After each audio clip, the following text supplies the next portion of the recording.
Salut à toi, jeune entrepreneur. Alors si aujourd'hui je me permets de te contacter, c'est pour une raison très simple. Savais-tu que 95% de la population détenait 5% des richesses? Alors, est-ce que tu veux en faire partie? Il faut que tu te poses les bonnes questions. Est-ce que tu préfères faire pitié et prendre le bus tous les jours, ou commencer très rapidement à faire de l'argent avec moi grâce à ton téléphone et pouvoir peut-être acquérir ce genre de véhicule haut de gamme? Moi, je pense que la question elle est vite répondue. Alors, soit tu me suis, soit tu vas demander de l'argent de poche à ta grand-mère pour aller au resto.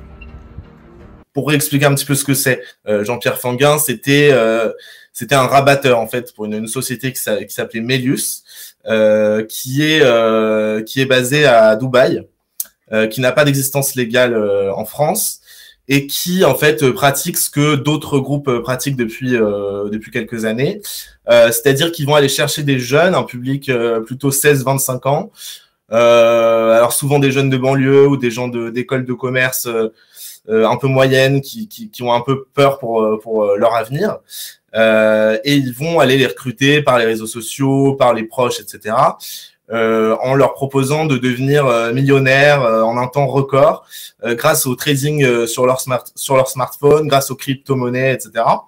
Donc ils vont mettre en avant un peu comme dans les églises évangéliques, qui vont mettre en avant des success stories, des modèles de réussite, des gens qui sont habillés en costard, qui vont faire des voyages à Dubaï, qui vont avoir des grandes piscines, etc. Alors à l'époque, si on le contactait sur le petit mail qu'il mettait à la fin, en fait c'était un autre mec qui répondait, qui est invité dans une conférence, et dans une conférence Zoom. Et sur la conférence Zoom, on pouvait entendre voilà un mec qui disait voilà, vous allez pouvoir faire partie de l'élite des 1% de la population qui détient 95% des richesses.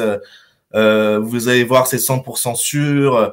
Inscrivez-vous, etc. Et il faut payer un pack de formation qui peut coûter plusieurs centaines d'euros par mois. Et à partir du moment où on rentre dans le système, on va être inscrit sur des messageries WhatsApp ou Telegram,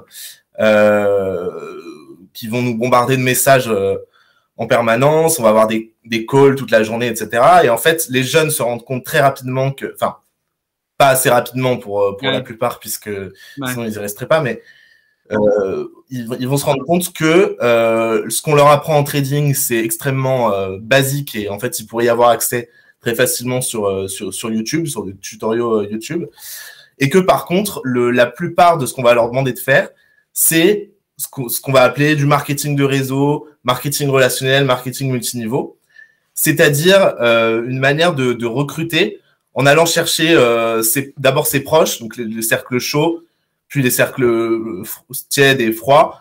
Certains vont aller recruter dans la rue, où il y a des week-ends organisés dans des Airbnb qui sont loués pour l'occasion. Et l'idée, c'est de recruter un maximum de personnes pour faire rentrer des nouveaux abonnements. Et la plus grosse partie des abonnements va remonter vers les leaders du groupe.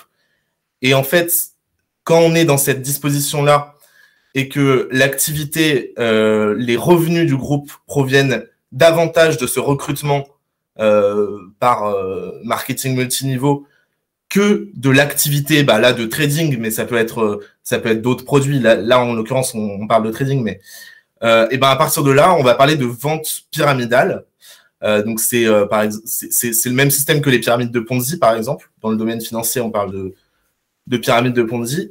On est dans les mêmes processus que l'emprise sectaire, c'est-à-dire quand on vend le groupe, on va parler d'une vision un peu en rupture avec la société, c'est-à-dire 99% des gens sont des moutons qui vont devenir des esclaves salariés, qui se laissent berner par l'État, etc.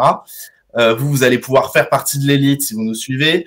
Dans les mécanismes de recrutement, on utilise des techniques de programmation neurolinguistique, de classer les gens par couleur, en fait des techniques de manipulation extrêmement élaborées qui peuvent être inspirées du développement personnel, etc. Les leaders de ces groupes lisent énormément de bouquins de développement personnel. Et voilà, donc on a en fait, on le dit un peu dans le chapitre, dans le bouquin, et je vais le développer encore plus dans la série pour les jours, mais il y a vraiment un aspect sectaire très marqué et qui revient spontanément chez les jeunes qui en sont sortis. C'est-à-dire que sans qu'on leur parle de ça, ils disent moi, j'ai l'impression que j'étais dans une secte. Les leaders, c'est des gros manipulateurs, etc. Ils disent ça de leur, ils parlent d'adeptes au lieu de parler de membres. En fait, ils le disent par leur propre vocabulaire.